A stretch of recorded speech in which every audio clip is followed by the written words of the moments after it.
godhogke apamu kowe.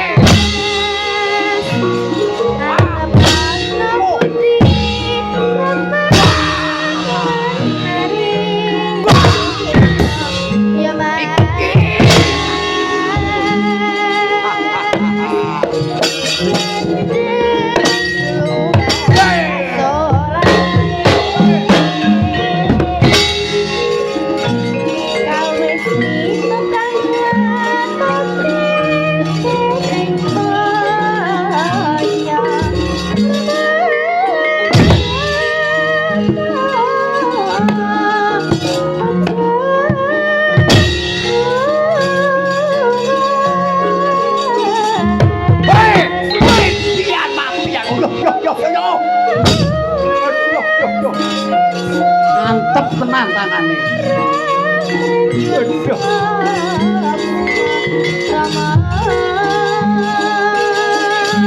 Kowe jambak rambut, Pak Witian. Kowe kok golek ndi?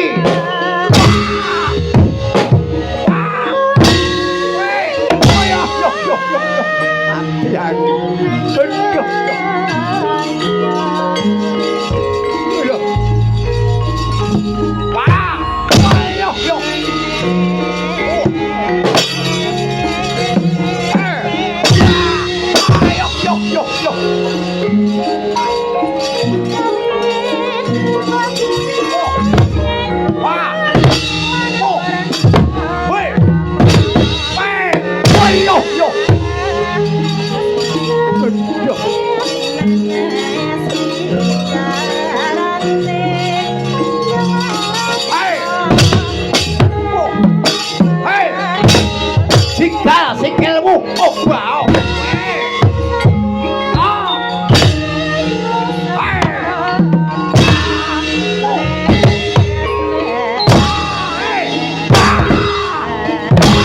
Yo, mati aja. Yo.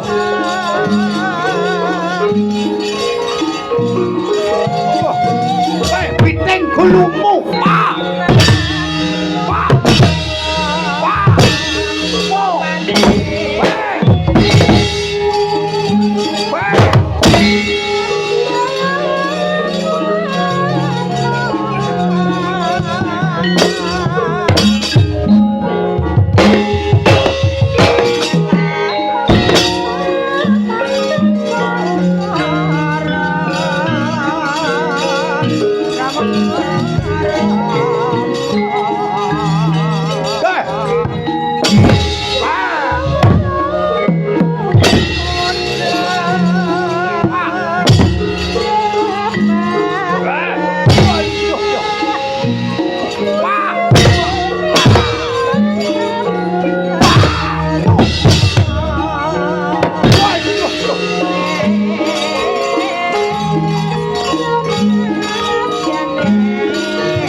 Joko Endani sabet pediang cerdas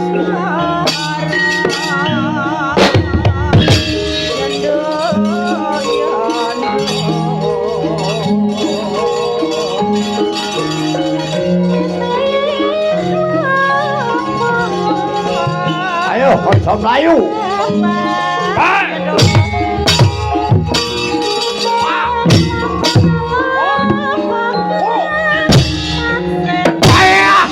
Jebol datamu kowe. Kena condrasaku.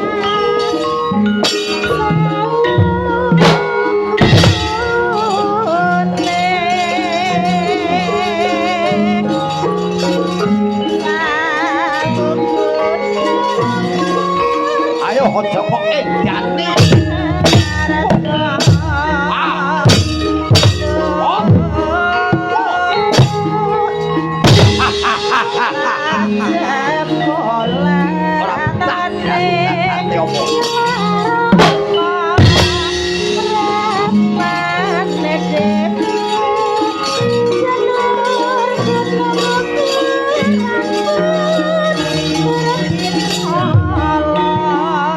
Ayo aja mlayu siang iki. Yo. Wah. Woi, fotoku kunci. Oh. Warat.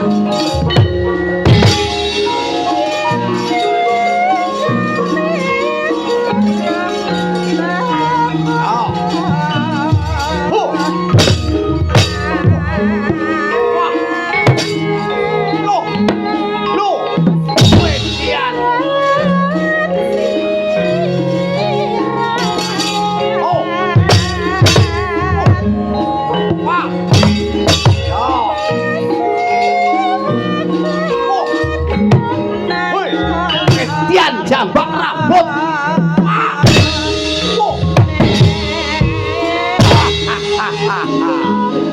Beli loro lho. Siji gak marem bawa loro. Padha karo bojo, siji gak marem. Ya siji nek bojo do loro. Ayo, guri eneng arep eneng modar.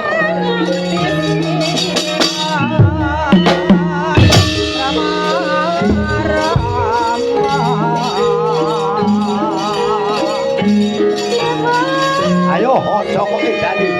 Aja mlayu. Hei. Hop. Wetian.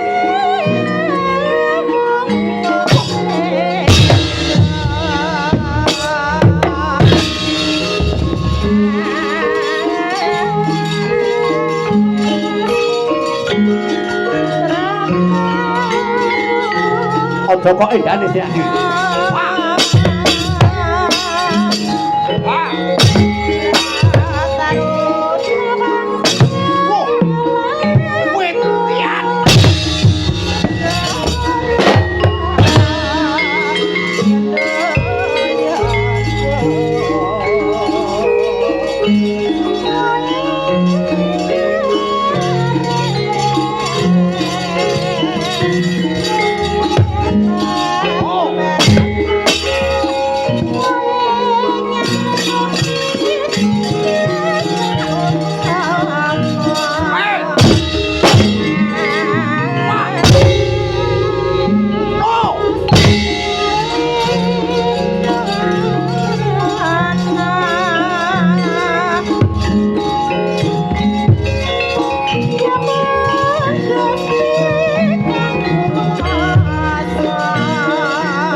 Padha nggawa bindi sing ati-ati. Loh. Hei. Wetian buruk. Ayo. Oh. Oh. Weh. Weh. Ya. Wah. Woi. Oh. Ngene iki Pak Wong. Abote dalange lho gak setrum barang iki. Orang-orang bejane dalange ya kesetrum kok. Saiki wis arang Pak Wo, dalang sing gelem gawa ngene iki barang. Ayo. Wah, dian. Nek sisik iki sik trampil Pak Wo. Setrum barang yo gawane ngene iki. Pas ngene iki, Pak. Lho, ini saka bom tenan. Ki cara nggo nyempet rokok ya kena iki. Setrum barang sing gawane ngene iki kok. Tau mayang tambel Mas. Lah kok bom kelire.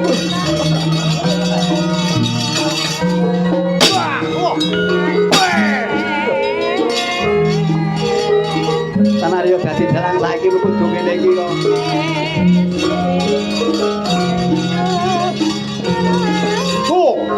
Yo, benten kene sing kobong. Iki wono sing kobong kabeh.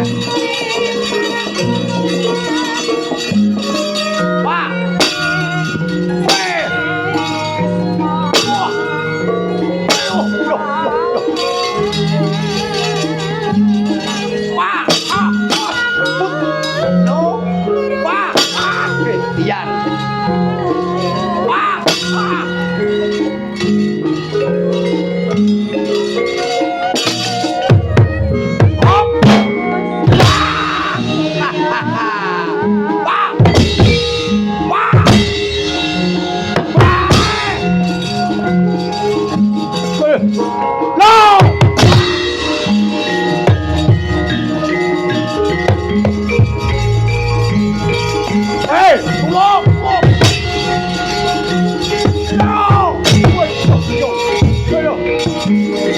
Aduh, tiwasan Kiroko. Aduh.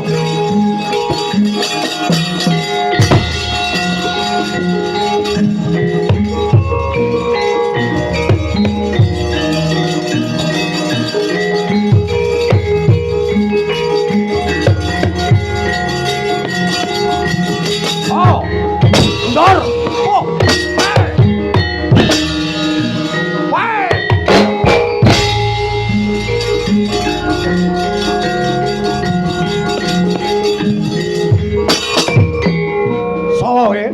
Setyaki. Kowe sapa? Kalika Jaya. Ayo maju. Aja kok maju siji loro, rebutet pitu arek ora mundur sak sakah. Wah, pamer kowe ya. Pamer kowe. Wah. Jar. Loh. Menteleng mripate. Wah. Lho. Cilik nek kok ya atos wong nek. Wah! Wah! Wah yo. Gedhog bumi ra omong-omong, kaget tau.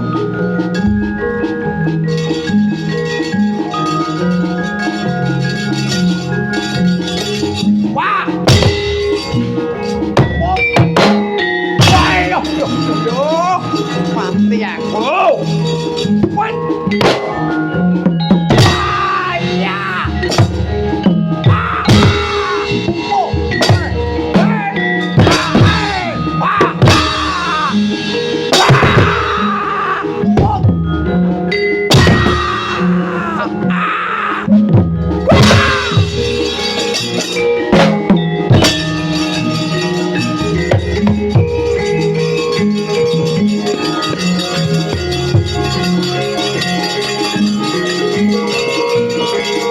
Ulur!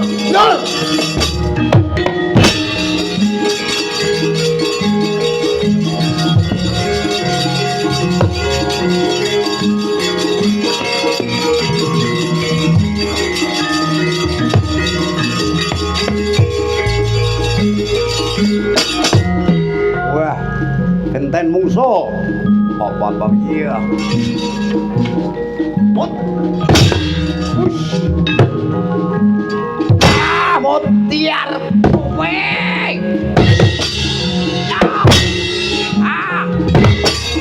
Wah. Wah. Weh. Haha.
Para Pandhawa tata Kadiwisaya Indriaksa Sara Maruta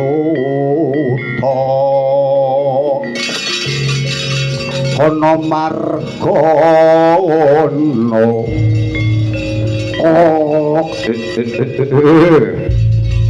mandelong barisan saka negara Pasir Gumelar wadya balaku padha mundura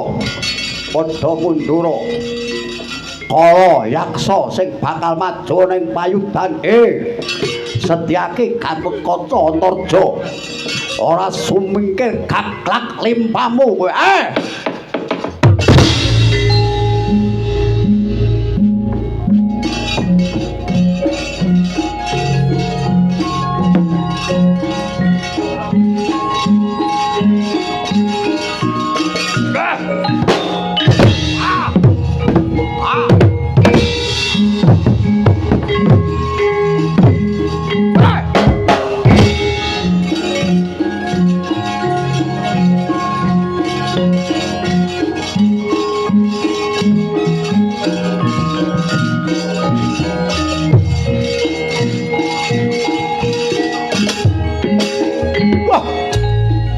mencorong dadan sak tebo jembare sapa wae Raja Buddha pringgondane Raden Gatotkaca ya dasar para nyata bali kala yaksa sumingkir besok ora gelem saiki apa wah sugih kendel Pandhawane kowe cokot sing pengapit ora pedhot gulumu meguru batangmu Gatotkaca ora gage buktekno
boneka cantik mas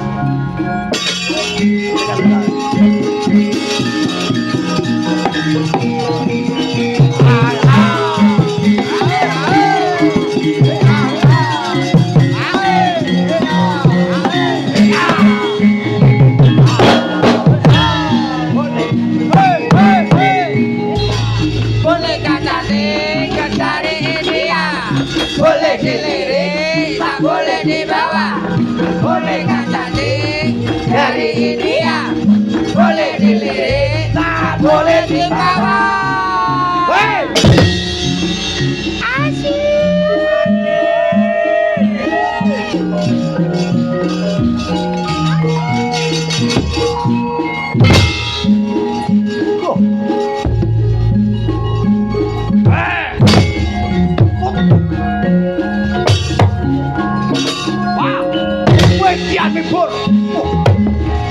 Wedian. Bisa mibur. Hai. Hai. Ah. Lihat, lihat. Wah.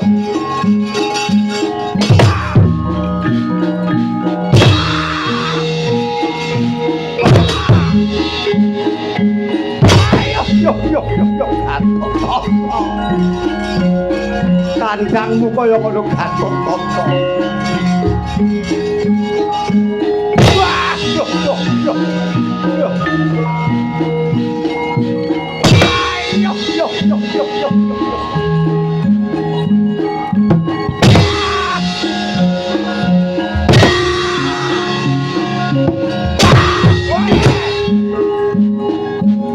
Kok apa ke? Wedian.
Gatot-toto. Pak Yang.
Pandang Sri Baladewa nenggalane Robenosti mongko ing rarangkana.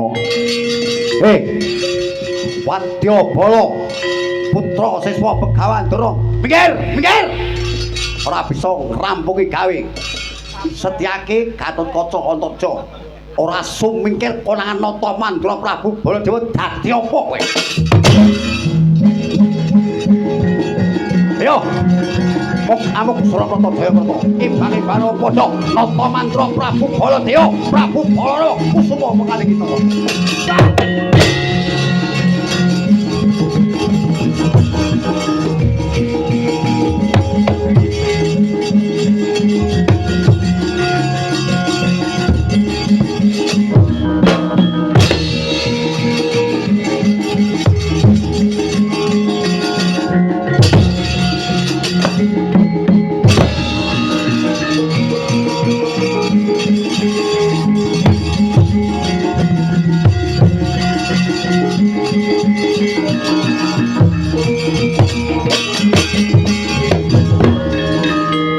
Ndara Gatut.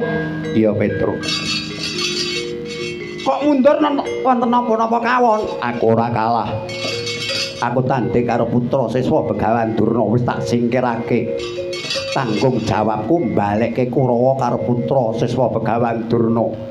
Bareng sing maju wa Mandura kuwi dudu garapanku. Lajeng ya wis karimangsa padha. Lho pripun sampeyan niku?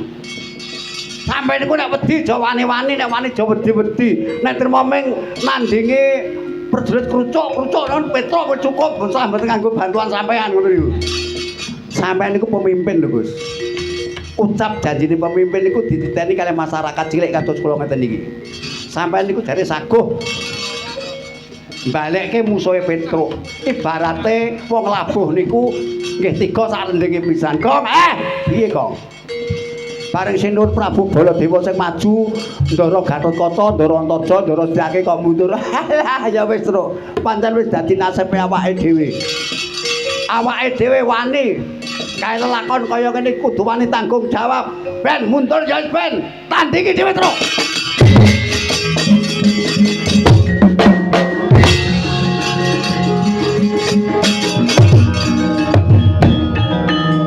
Nandingi karo Sinun Prabu Baladewa. Ya wis, yen to ngono, ayo nang maju dipapake Sinun Prabu Baladewa. Kowe maju sik. Kowe lho maju sik. Lah terus mengko nek kalah, aku tak mlayu.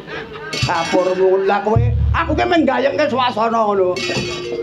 Kowe anak Semar lho, Truk, anak Semar. Kowe dudu anak kernet. Kok sampe ora iso mbalekke karo Sinun Prabu Baladewa. Najan ta wong sekti, kowe ki ya anake gendruwo, kowe iki ya duwe kasekten. Maju. Oh iya ya.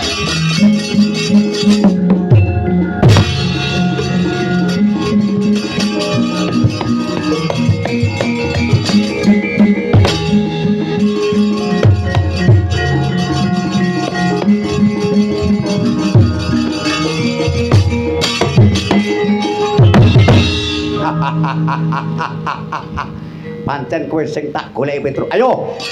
Bubur iki ana papan sing jembar baira kaya kene dibuktekke. Nata Mandura apa Prabu Baladewa sing gemblundung mustakane. Ayo. Nyoh, pilih balunge Petruk sing empuk apa sing atos. Ora-orane putruk sak jangkah mundur nandingi karo kowe Prabu Mutiar kowe. Nyumbare karo Baladewa kowe bosen urip. Kowe pamer.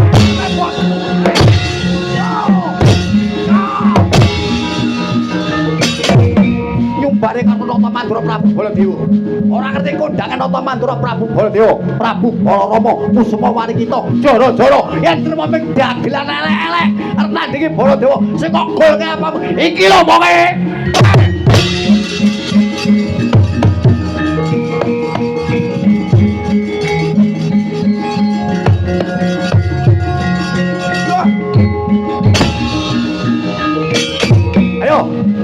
Aja tinggal tangan tolong payu.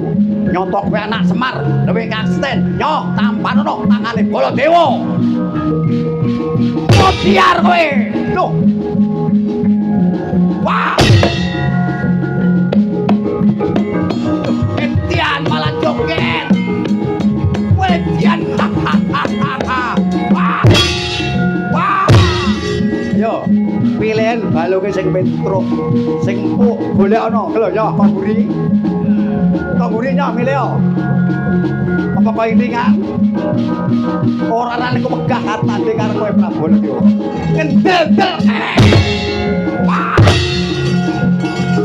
Oh. Ah. Potiar kowe yo. Wes. Wes jeglokne Mas. Wah, najak rambutmu deret, uangmu rampal, loh. Petruk apa sebelek ini? Wah,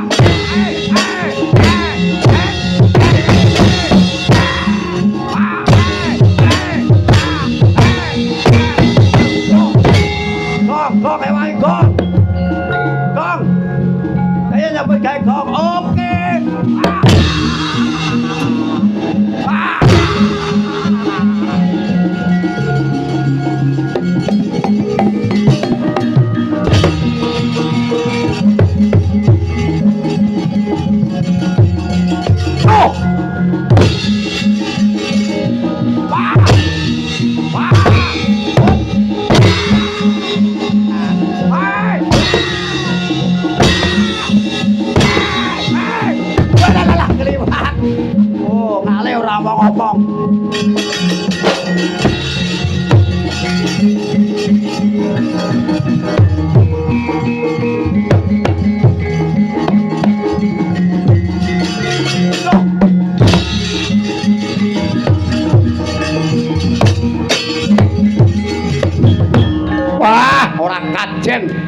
Prabu Baladewa ora kajen musuh dagelan elek-elek. Yakong karo Petruk mirange karo Baladewa. Bagong karo Petruk aja keplok tangan banting sikil. Iso menang tanding karo Nata Mandra Prabu Baladewa. Coba sawangen. Kokrok nenggala pedhot bulumu kowe.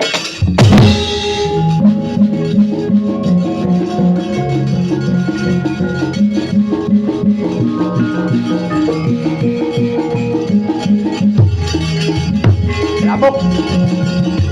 Pramata Jawata. Sapa waspadana. Yen Prabu Baladewa wis nyekel nenggala ora borot padung peguru patangmu.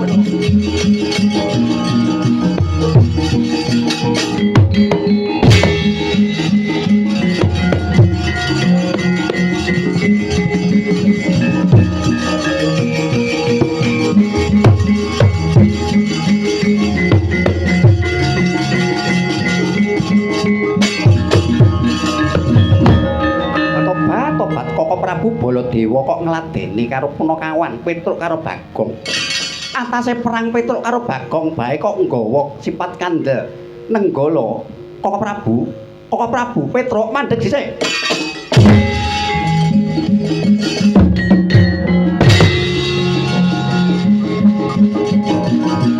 Ayo amuk Durmata Jawata.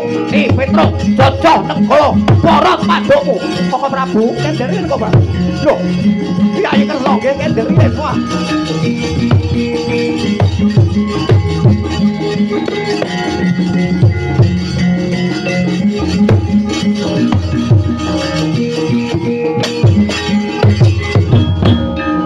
Pun alang-alangi. Pun alang-alangi. Kula tandingane ora-orane Petruk mundur sajaka. Yai Prabu Solo. Sabar. Sing sabar. Koko Prabu.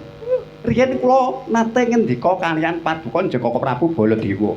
Tiyang gesang wonten ing jagat raya menika kedah kagungan watak ingkang sabar. Sabar iku kekasihe Gusti. Ngoten? Pun sagus-sagusu kados ngoten. Napa to untunge wong peperangan niku mboten enen untunge. Sing menang dadi pindhang, sing kalah dadi rempah. Nah, wong perang niku intu-intuane nek ora lara ya mati. Ngoten lho Koko Prabu. Nek ya ngono Petruk. Kinten mawon nggih ngoten. Wong sing waras bae pengin, wong sing lara bae pengin waras. Kok padha sehat-sehat kok padha peperangan golek lara. Sampai nate teng rumah sakit napa mboten? Nek enjing niku wayah jam 09.00 teng rumah sakit pun sak tebih-tebih ngawi niku mawon. Anggere nek mobil teko wong dituntun. Nek ora ngono sikile mlakune tekluk ngono kae. Nek ora ngono digendong niku sakit stroke niku. Iya Petruk. Pantri lara sakniki niku kathah mawon. Lara niku wernane kathah benten kalih cilikan kula. Iya Petruk. Cilikan kula larane namung mumet niku templeki koyok. Adem panas kuwi mbiyen tek golekne karo kuyer kuwi rega 500 ki mari jaman cilik aku. Anyang-anyangen sikile taleni merang. Lah mongko sing lara ki kene lho taleni merang ngono kok ya mari tak gemene ngono. Neng ngeten lho Sinuwun Kresna, piye Petruk? Lara niku Gusti niku sipate adil, Gusti sipate asih, Gusti sipate welas. Adile Gusti piye? Lara niku nggene pun kiyambak-kiyambak. Tegese wong sugih kare larane wong melarat niku pun dhewe-dhewe. Lah nek wong sugih niku terak lara niku bagian jero. Kaya to ginjel, paru-paru, usus buntu. Lah mongko lara niku nek bagian jero, obate regane larang, kurang-kurang bejane gawa nyawa. Beda nek kalih lara bagian jaba, larane wong melarat niku obate regane murah. Lah larane apa? Panunen. Korengen, gudiken. Niku tek tumbasne salep 5.000 mari. Ngono ya Petruk nggih. Mula ampun to niki mangeling-eling. Kabeh kanca-kanca yoga eling-elingen. Apa ae sing nyeng jero regane larang. Contone jarete Waranggana kuwi.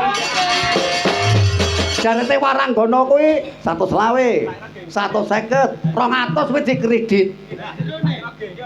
Murah ya nggih murah, wong pasti bagian jaba.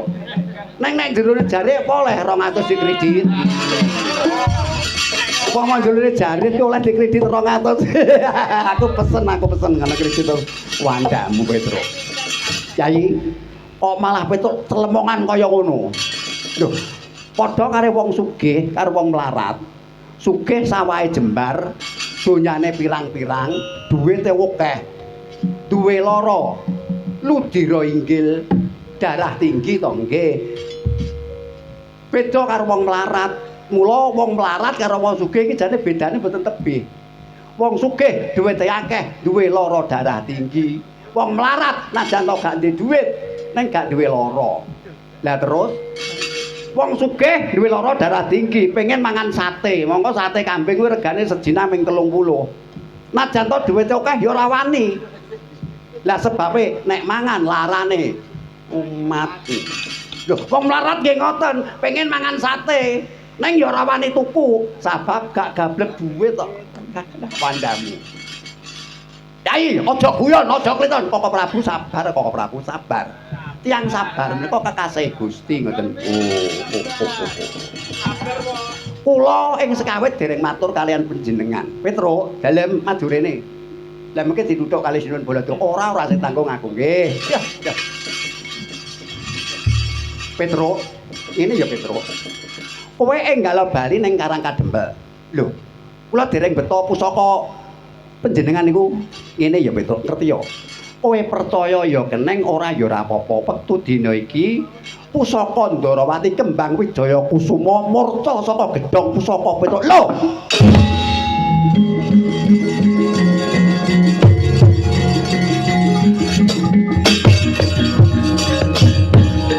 Mula kowe bali ning Karang Kadempel matur karo bapakmu karo Kakang Semar. Yen to kembang Wijaya Kusuma murca saka gedhong pusaka, sapa bae sing bisa mbalekake pusaka Ndarawati kembang Wijaya Kusuma iku kang bakal ndak ampili. Oh nggih, menawi mekaten kula panjenengan mboten goroh nggih. Apa ya eneng to Ratu Ndarawati goroh? Para gage nggih, nyuwun pamit. Kula badhe matur kalian bapak.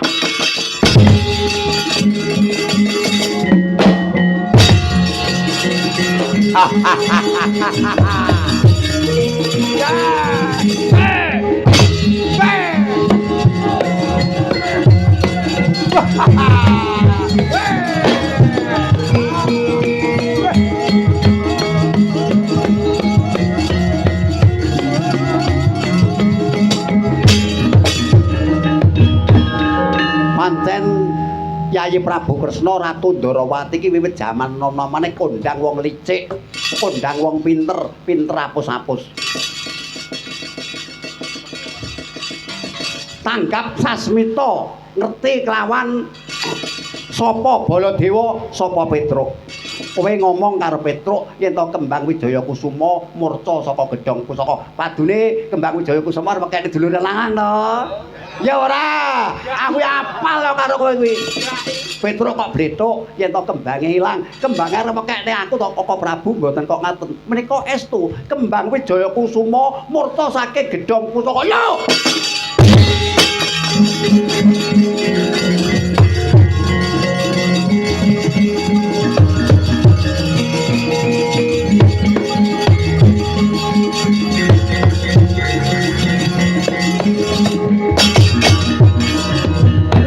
Jebul iki beneran kembang Wijaya Kusuma murca saka gedhong pusaka menika saestu Koko Prabu. Napa wonten critane to Ratu Ndarawati kok dara kalian paduka mongko menika kula menika pun kondang ratu reksakaning rat kok badhe mbujuk kalian paduka menika saestu Koko Prabu. Kula aturi matur dhumateng ngarsanipun Yayi Prabu Duryudana. Sinten tiyang Kurawa ingkang saged ngunduraken pusaka Ndarawati kembang Wijaya Kusuma menika ingkang kula ampili. Wis njaluk pamit akor matur kaliyan Yayi Prabu Duryudana.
warga agung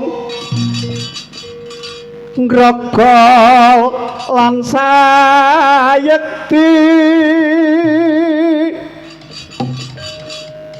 padha guyub manunggal rasa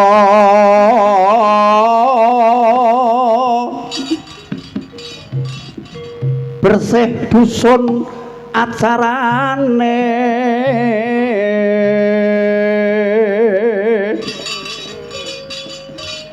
tirakat tansah tuhu dadi srana nunggal wiji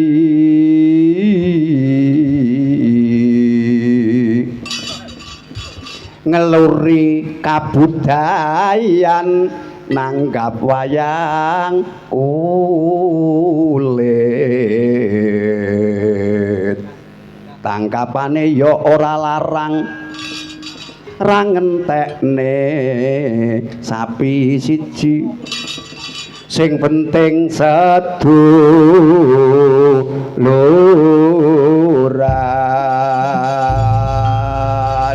pepeling mbak engko mbak pepeling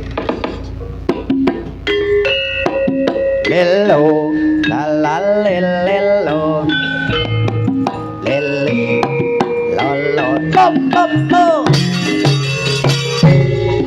lelo lo orba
mau gendenge apa Kang Gareng? Pepeling. Pepeling. Sepisan maneh awake dhewe ngaturke penuwun tanpa upama ya, Truk. Iya, marang para warga agung ya kuwi khusus ing dusun Grogolan kene, heeh. Lan ora katalumpen awake dhewe matur nuwun marang panjenenganipun Bapak Kasun, panjenenganipun Mas Bambang Subandono miwah Mas Wawan ingkang sampun kersa nimbali awake dhewe sak rombongan. Ayo muga-muga bisa dadi paseduluran. Pancen golek dulur kuwi abot ya, Truk. Iya, beda karo golek musuh. Yen to golek musuh rasa tekan kene nang omahe maratuwaku tak uyohi dadi musuh. Nang kene iki goleke bobote wong urip nang alam donya kuwi yen to sedulure akeh, kancane akeh, rezekine ya akeh. Ngono ya. Iya, aku ya ngono kuwi. Aku seneng duwe kanca akeh, aku seneng duwe bola akeh ki ngono kuwi. Nang ndi ndek kenalan. Nang ndi duwe kanca. Ngono ya kok. Heeh. Mula awake dhewe sepisan meneh ngaturke puja puji syukur ana ngarsane Gusti Kang Maha Kawasa, para warga agung ing dusun Grogolan lan para pamonge perangkate RT RW ketua BPD sampun kersa ngentenaken tasukuran nggih menika bersih dusun. Bersih dusun ya, Truk. Mula ngaturke penuwun marang nenek moyang sing biyen sing babat dusun Grogolan kene ngaturke puja puji syukur. Mula acara sing kaya ngene iki rutin tiap tahun sepisan kudu dienengake sak mampune, ora kok kudu wayangan mboten napa-napa, Mas. Upamane terus kuwi awane nyang sendang kono elektunan yen to kene iki elektune awan. Ha iya ana sendang lor kono ya kuwi karo ndongake arwahe biyen sing babat dusun Grogolan kene. Sapa popo para winasis, para pininter, para kiai, ahli ulama kuwi ngendikan sapa to wong urip ning alam donya gelem nanggap wayang ajangane besok munggah swarga. Ngene iki sing sergedang ya nek gadane cangkeme sisik ben payu ngono ya nek. Lho iki tenan, iki wayang iki klebu sejarah. Sabab apa wayang kaya ngene iki sing ripta, sing yasa dudu aku kowe. Iki ngono tinggalane para wali-wali. Oh, tinggalane para wali. Mula wajib dilestarekake. Lho ngene iki mesti catet karo wali-wali kono. Oh, Grogolan ke lho. Masyarakate gelem jak tarikan, jak urunan, gelem wayangan enggak bisa. Besoke unggahke swarga ngono. Nek sing tarikane angel sik, kon mandek sik mesti ngono. Nek kene iki rukun ya, Truk. Wong ngene iki rukun, tarikan pira-pira gelem sing penting bukti, sing penting dinyatake kaya bengi iki. Ayo. Bengi iki ora tido-tido. Pawa karo Mas Wawan. Najan torko piye mbuh lah ngegohke mbuh carane nyatane iso nimbali sisik sak rombongan. Wis kelakon sok taun guri muga-muga diteruske. Ngono, amin. Ya nanjang. Nanjake waranggonane. Iya, nanjake waranggonane ngaturke apa? Uler kambang. Wayang kuwi arep dikaya ngapa lagu wajib uler kambang kuwi diaturke ya Mbak Lintang. Uler kambang. Uler kambang cakepane sing nganggo becik apa wong urip ning alam. Sing genyeng ngono lho, Mbak. Bisa ben pinter donya. Terus kendake nyaut dang tak ngono kae. Ngono. Ular kambang iki cakepan akeh. Cakepan akeh.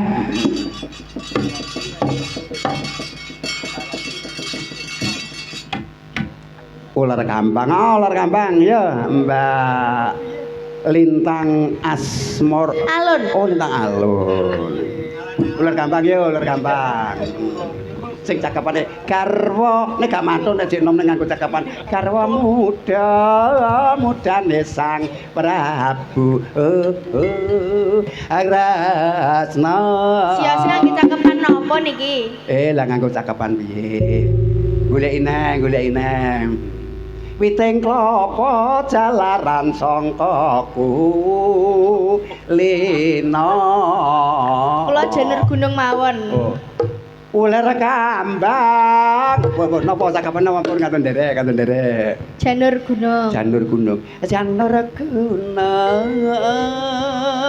Lah. Mbak Lintang Alun. Enggak, Mbak.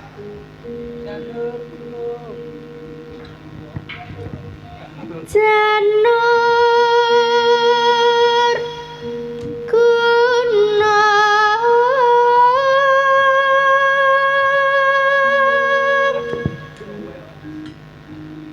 ukuran pun darpi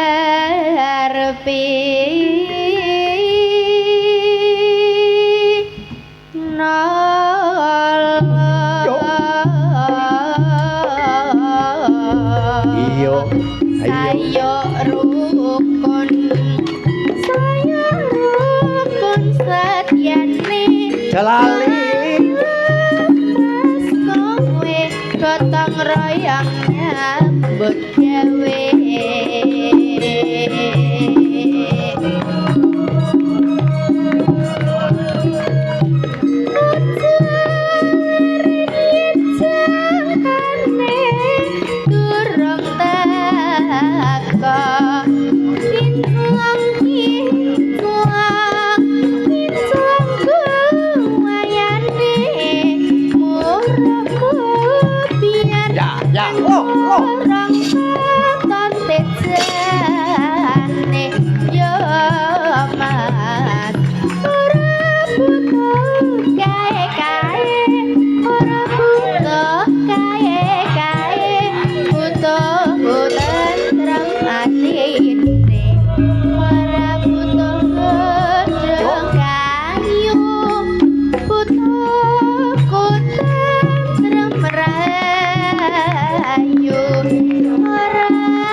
susu awae tandure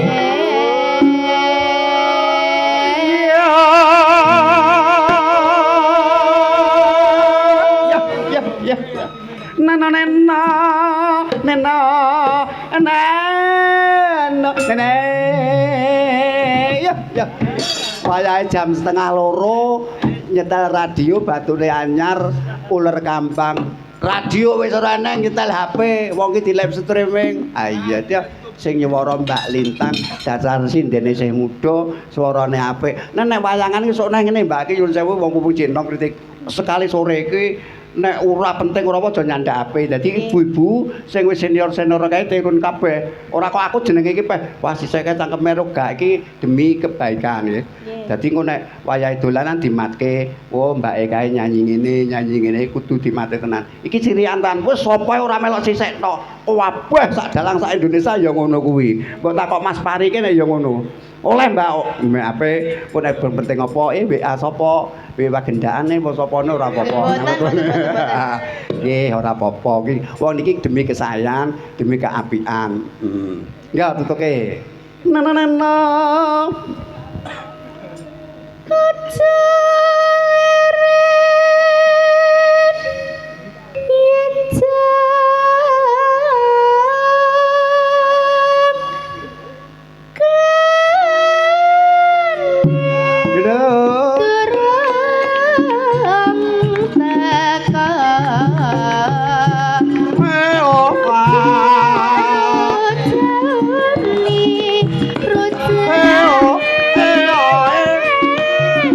Tiba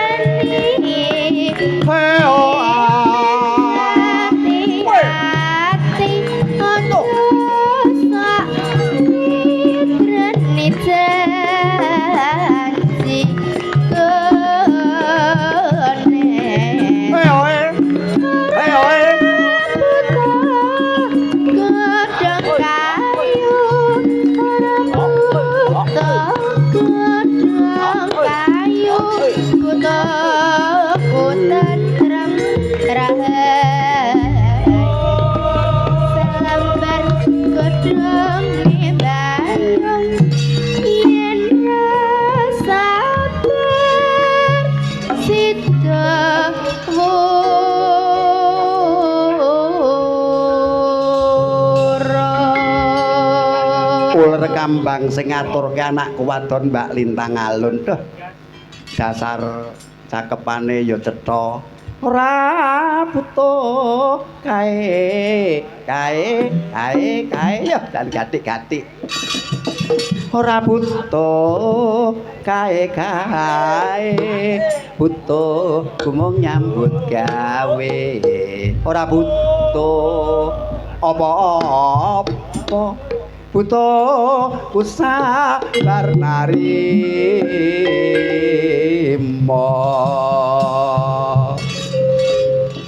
Gong ngantuk to gak?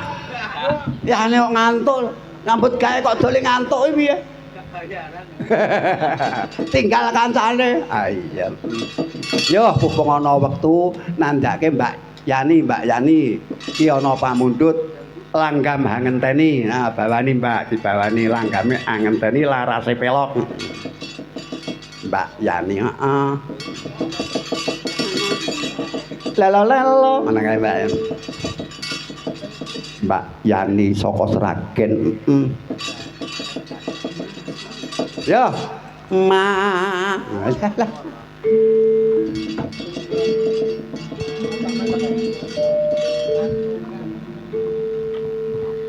Manah yen ke taman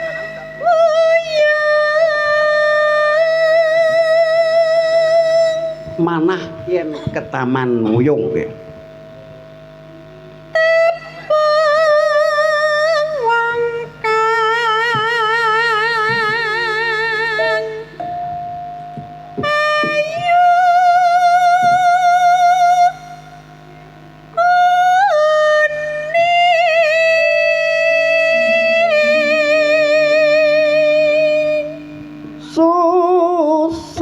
Lamun rasa kok warai ngono iwok-iwoki ya susah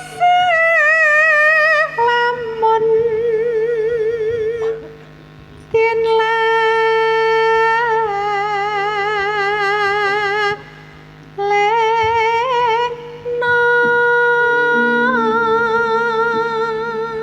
susah lamun den lalekno Kang Gareng.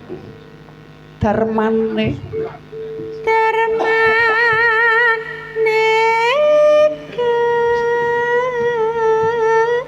dah sumande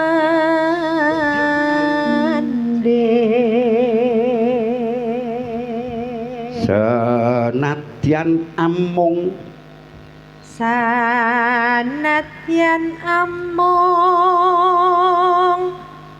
sedelo nananani sawerane teko pop mi nana ya nambah isa suming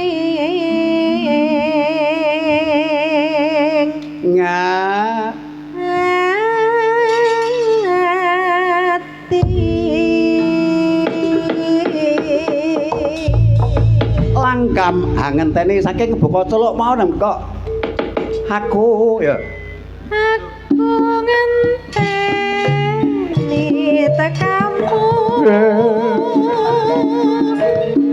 ayo ngentenimu jane wahyu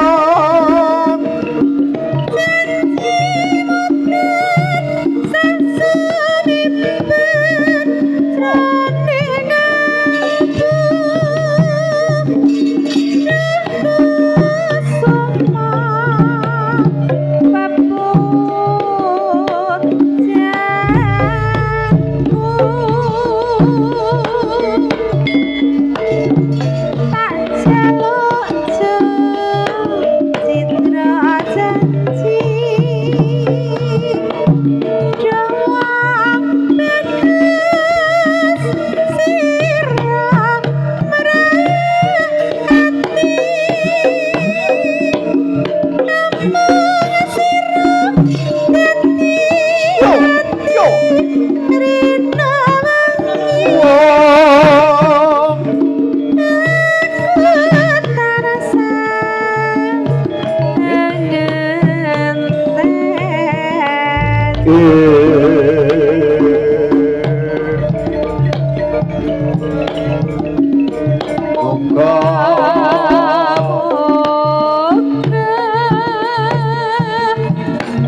Sebelahnya mas, sebelahnya. Yo.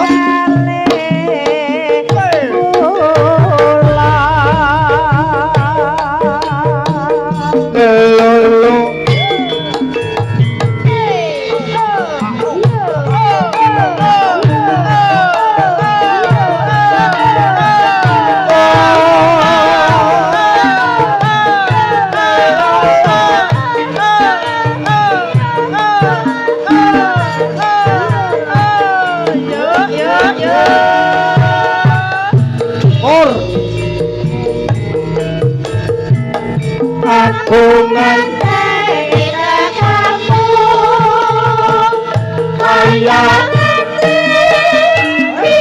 buka titik.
Matur suwun.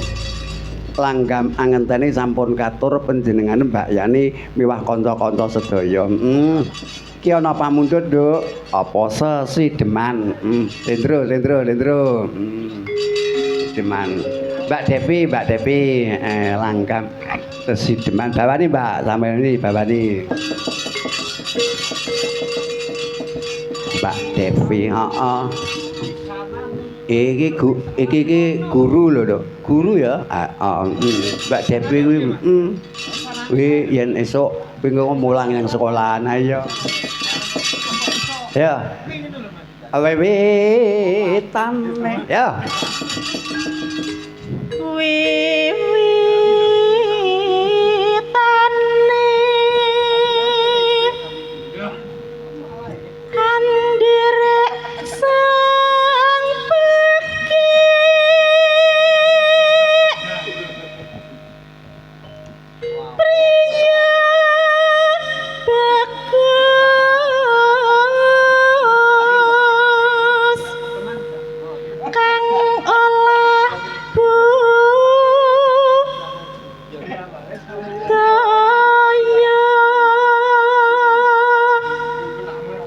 menyang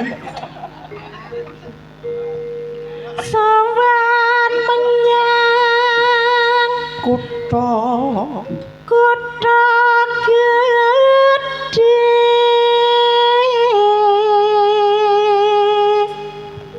Bantara terus kayung yo lah kowe kok ilang ngel lho ya lah ya ngewok-ngewoki Bantara ya Bantara terus kayung nah pas cakepan nggon iki sing genyeng Mbak kudu genyeng selendang kudu sing sangkepane sing genah selendang noneng akang dadi ngerti ya ya sing gatik-gatik ngono enggak Mbak Devi selendang kuning kang saking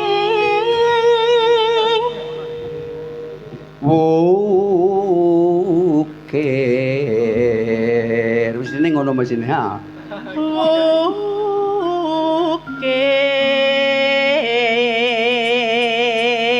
wukir swara kurang permana swara kurang permana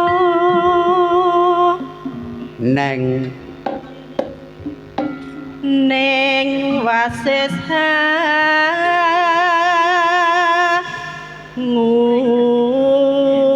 ngung rom hangungkrung marang bendara hangung rom marang bendara rara Tiasulis dia pijer ngincangake halis terus no ya terus no sesideman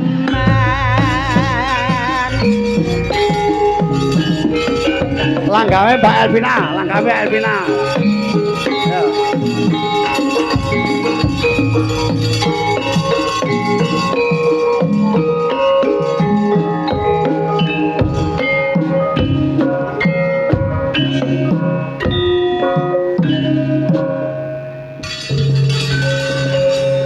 Alewe bace ya Mbak El luwe becik patenan lelolo yang berpisahan yang berselesnya ayo tak rewangi semut yerno barang kula banggo berbolan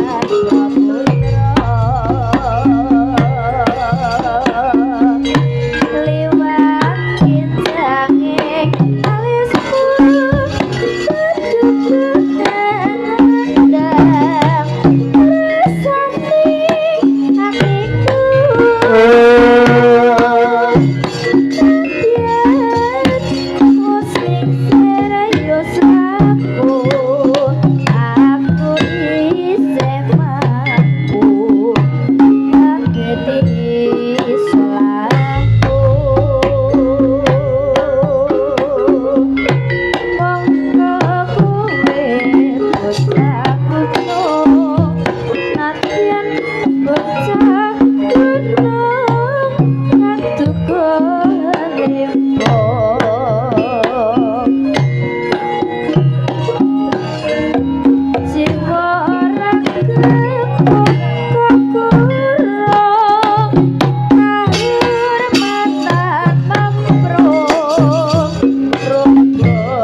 Gentos Mbak Setia.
Sesideman sampun pun aturaken sesideman ayam iki kanggo panutup Nduk suwe aku ora krungu caping gunung bareng Nduk engko digarap kur caping gunung kuwi nek perang-perang taun dalang iki geneng sing ngetokne iki caping gunung kuwi meh kelem iki nano langsung garap dangdut pas caping gunung kok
Saya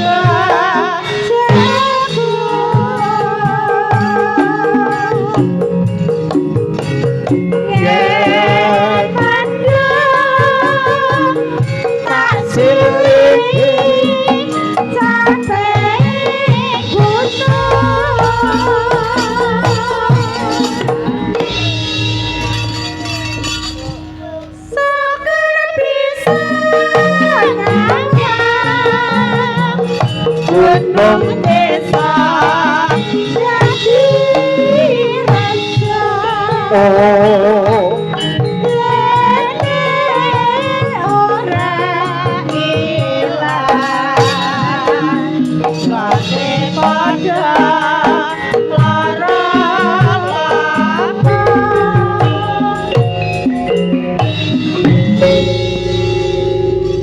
matur nuwun Kang Gareng Gong. Heeh. Iki wis meh jam 2:30. Sepisan meneh awake dhewe ngaturke penuwun marang panjenengane para panitia ing dalu menika, khususan panjenengane Bapak Kasun, panjenengane Bapak Bambang Subandana memah Mas Wawan, mbok bilih wonten lepatipun Petruk, kula ketua rombongan nyuwun Gung Samudra pangaksami. Kula matur suwun, matur suwun. Mugi-mugi sabubaripun bersih dusun menika panjenenganipun Bapak Kasun saged kasembadan anggenipun nata dhumateng masyarakate. Allahumma bangunane wonten ing dusun Grogolan mriki saged maju. Ingkang angesui panjenengan Bapak Kasun, panjenengan Bapak Bambang saged lestari widodone ring sambikala. Muga-muga njaluk pangestune para kanca-kanca kabeh mengko Ibu Kasun enggal antuk momongan. Allahumma. Yo ngadep kalau kakekne Semar ndang matur, yo kesuwen nggih kok terus.